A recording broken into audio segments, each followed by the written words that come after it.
Hello friends, today special గోంగూర పప్పు. గోంగూర చూడండి ఎంత ఫ్రెష్గా ఉందో. ఇది మన మినీ గార్డెన్ మా ఇంట్లోనే మా ఇంటి ఆవరణలోనే మొలిచిందనమాట. చిన్న చిన్న విత్తనాలు వేసేసాము. సో ఇలా మేము చెట్లు కూరగాయలన్నీ కొన్ని కొన్ని పెంచుకుంటూ ఉంటామన్నమాట. సో చూడండి గోంగూర ఎంత ఫ్రెష్గా ఉందో. సో ఈరోజు మేము గోంగూర పప్పు చేసుకుందామని అనుకున్నాము. చూడండి గోంగూర ఇలా ఒలుచుకొని ఫ్రెష్గా తీసుకొని వెళ్ళి పప్పు చేసేసుకుందాము. సో ఇది వచ్చేసి గోంగూర అనమాట. గోంగూరలో కూడా చాలా టైప్స్ ఉంటాయి. ఇది నాటు గోంగూర.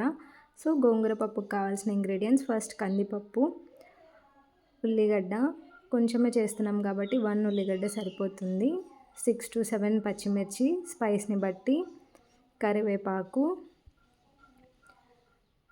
కొత్తిమీర, ధనియాలు కూడా కొంతమంది యాడ్ చేస్తారు ఫ్రెండ్స్, బట్ నాకు ఇష్టం ఉండదు. తిరువాత దినుసులు, వెల్లుల్లి. సో ఇలా అన్నీ రెడీగా పెట్టేసుకున్నామంటే మన గోంగూర పప్పు తొందరగా అయిపోతుంది. నేను వచ్చేసి ఒక చిన్న టీ గ్లాస్ కందిపప్పు తీసుకున్నాము. సో మంచిగా వాష్ చేసుకొని 1 ఆనియన్ 4 పీసెస్ కట్ చేసుకుంటే సరిపోతుంది. ఎందుకంటే ఉడకడానికి పెట్టేస్తాం కాబట్టి ఇలా పెద్దగా ఉన్నా సరిపోతుంది అనమాట. సో ఇలా 4 పీసెస్ చేసేసుకొని పప్పులో వేసేసుకోవడమే. వాష్ చేసుకున్న కందిపప్పు, నెక్స్ట్ ఆనియన్స్, నెక్స్ట్ 6 to 7 మిర్చి. ఇవి చాలా ఘాటుగా కారంగా ఉన్నాయి కాబట్టి మేము 6 to 7 మాత్రమే తీసుకున్నాము. నెక్స్ట్ ఇందులో ఒక 300 ml ఆఫ్ వాటర్ తీసుకోండి, ఎందుకంటే గోంగూరలో నుంచి కూడా వాటర్ వస్తుందన్నమాట. ఇలా మంచిగా కడిగిన తర్వాత ఇలా స్క్వీజ్ చేసుకొని గోంగూర పెట్టుకోవాలన్నమాట. ఎందుకంటే గోంగూరలో ఆల్రెడీ వాటర్ ఉంటుంది కాబట్టి ఇలా మంచిగా స్క్వీజ్ చేసుకొని గోంగూర వేసేసుకోవాలి. నెక్స్ట్ కొత్తిమీర కూడా సేమ్ ఇలా మంచిగా వాష్ చేసేసుకొని స్క్వీజ్ చేసుకొని వేసుకోవాలన్నమాట. కొత్తిమీర ఎక్స్ట్రా ఫ్లేవర్ యాడ్ చేస్తుంది ఫ్రెండ్స్. నెక్స్ట్ ఒక టేబుల్ స్పూన్ కాదు, చిన్న టేబుల్ స్పూన్ పసుపు. నెక్స్ట్ స్టవ్ ఆన్ చేసుకొని ఇంకా మనం కుక్కర్ పెట్టేసుకోవడమే.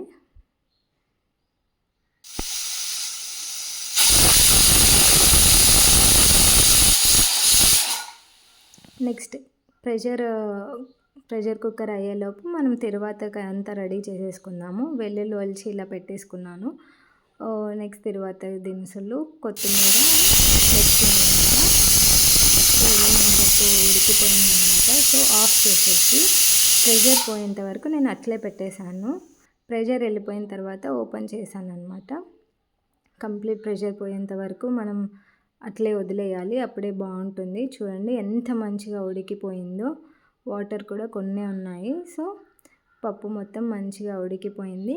ఇంకా దీన్ని స్మాష్ చేసుకోవాలి ఫ్రెండ్స్. సో నేను వచ్చేసి 1 టేబుల్ స్పూన్ ఆఫ్ సాల్ట్ వేసాను. సో మీకు రుచికి తగినట్టు సాల్ట్ వేసేసుకోండి. సో దీన్ని మంచిగా పప్పు గుత్తితో స్మాష్ చేసుకోవాలి,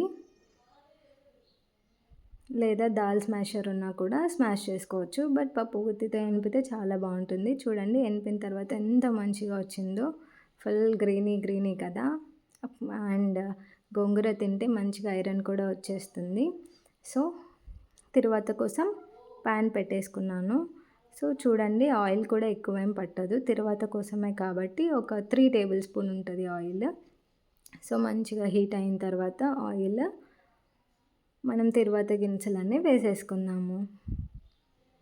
సో ఫస్ట్ నేను ఆయిల్ బాగా వేడైందని చెప్పేసి వెల్లుల్లి వేసాను, ఎందుకంటే తర్వాత దినుసులు వేసేస్తే మాడిపోతాయని చెప్పేసి.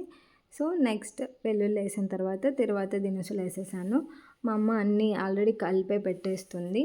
జీలకర్ర, ఆవాలు, మినుములు, శనగపప్పు, ఇవన్నీ తర్వాత దినుసులు అనమాట. అన్నీ ఇలా కలిపి పెట్టేస్తుంది.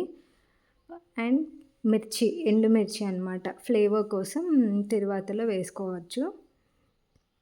కొంతమంది ధనియాలు కూడా యాడ్ చేసుకుంటారు, బట్ ధనియాలు నాకు నచ్చదు, పండుకింత పడితే తినాలనిపించదు అనమాట. సో మా ఇంట్లో ధనియాలు స్కిప్ చేసేస్తారు. నెక్స్ట్ తర్వాత ఆల్మోస్ట్ వేగిపోయింది. సో కరివేపాకు వేసేసాను. కరివేపాకు కూడా మంచిగా ఫ్రై అయిపోయిన తర్వాత వెంటనే మనం పప్పులో ఇదంతా వేసేస్తామన్నమాట.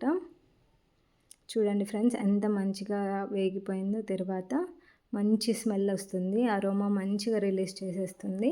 సో నెక్స్ట్ అంత పప్పులో వేసేసి వెంటనే మూత పెట్టేసేయాలి. ఎందుకంటే పప్పుకు కూడా ఆ తిరువాత ఫ్లేవర్ అంతా పట్టడం కోసము. ఒక 2 మినిట్స్ అలా పెట్టి వదిలేస్తే సరిపోతుంది. సో మన యమ్మీ యమ్మీ గోంగూర పప్పు రెడీ. ఎంతమందికి ఇష్టం ఫ్రెండ్స్ గోంగూర పప్పు? హెల్తీ అండ్ టేస్ట్గా కూడా ఉంటుంది. మీరు ట్రై చేయండి ఫ్రెండ్స్. యమ్మీ యమ్మీ గోంగూర పప్పు నచ్చితే please do like, share and subscribe friends.